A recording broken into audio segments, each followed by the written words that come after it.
You are listening to Practical and Woo by Mindset and Manifest. My name is Eden, and I invite you to embark on a journey with me to explore the practical and spiritual edges of the unknown for the purpose of allowing you to embody and empower yourself uniquely as you are, and to intentionally create and live a life of freedom and fulfillment.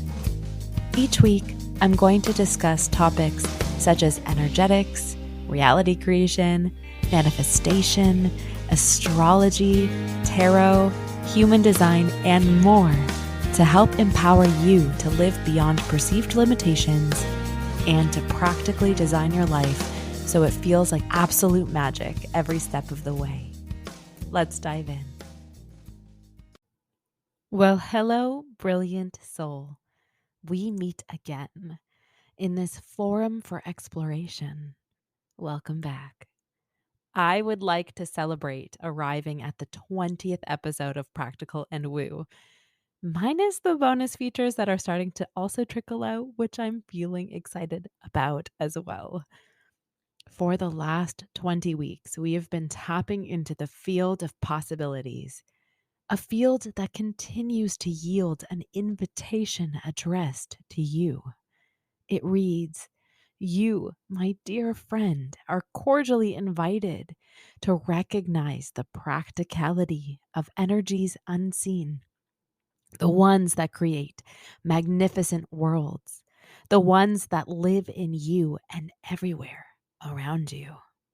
You are being asked to dance with them, access them, utilize them, appreciate them, so that you can walk your life's journey with the empowered understanding that you are endlessly bestowed gifts to be cherished and lessons to be learned.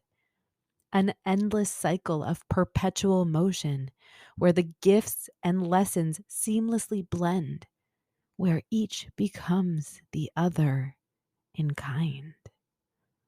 Whether you've been listening along for the full 20 weeks or are discovering this podcast for the first time, I am curious to know what has transpired in your life up until now. What shifts have you witnessed within yourself? What miracles have been made manifest? In what ways have you been inspired to choose differently? How have you culled your mind, prioritized your energy? What comes up for you in the face of these questions? If I have not yet made it clear, then I'd like to make clear the importance of feedback. And no, I'm not talking about constructive or often not so constructive criticism from your parent or employer. I'm talking about the energetic resonance that you receive from your emotions, bodily sensations, or in the face of what your external reality is reflecting back to you.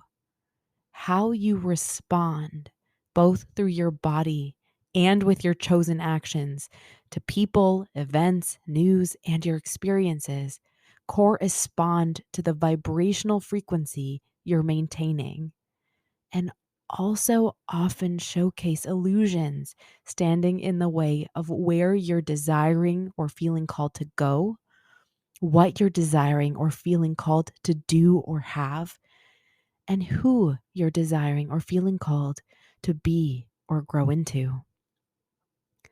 I feel a temptation in the receipt of this mind seed to freak out. If this is where you are, that's okay. Take a deep breath and remember you are the master of your reality. And if there is anything popping up that you suddenly fear could be barring your experience, then I would like to remind you that you are powerful and capable of creating change and transforming. This is the precise reason I am bringing this to your awareness. The feedback of your body and your reality gives you clues, or in the name of Taylor Swift's Eras Tour, Easter eggs, to make the changes that aid you in traveling from point A to point B. Here is an example from my own life. When I was in law school, there was a period of time allotted for job recruitment, which on its face sounds really lovely because the law school was supporting our procurement of jobs. For me, this period felt harrowing. I was consumed with thoughts that plagued my self esteem. What if I'm not good enough? What if they don't like me? What if I haven't scored high enough? What do I say about the C on my transcript?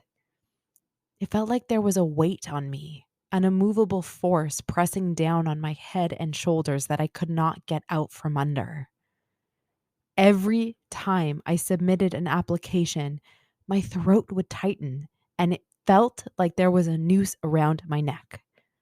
This was feedback. Feedback that I was trying to contort myself into a position my mind was telling me I really, really wanted, but my soul did not. At the same time as this experience, a vivacious woman on YouTube named Layla Martin, whose videos often kept me company while I was putting on my makeup, released a program called Vita Coaching and was promoting the first ever enrollment. My heart sank in light of the news. A weighted sensation in my chest emerged, almost as if my heart was weeping. I felt envious of the incredible women who could enroll in this program. I imagined the sparkly lives they led when mine felt dull and gray. This is feedback. Had I listened to my body then and there, heard my mind's perception of my experience, and had the courage to do something about it, I could have taken all of that as a clear sign that I was going in my wrong direction.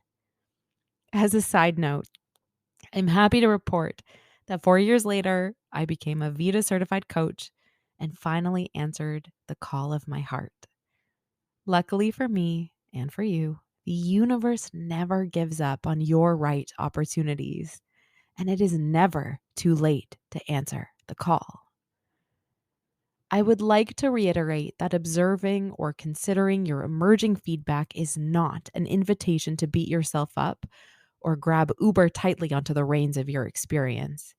Becoming extra controlling and obsessively observant of your energy is not the suggestion I am making to you, even though it can feel incredibly tempting to do at times. This is not about perfection. It's about awareness.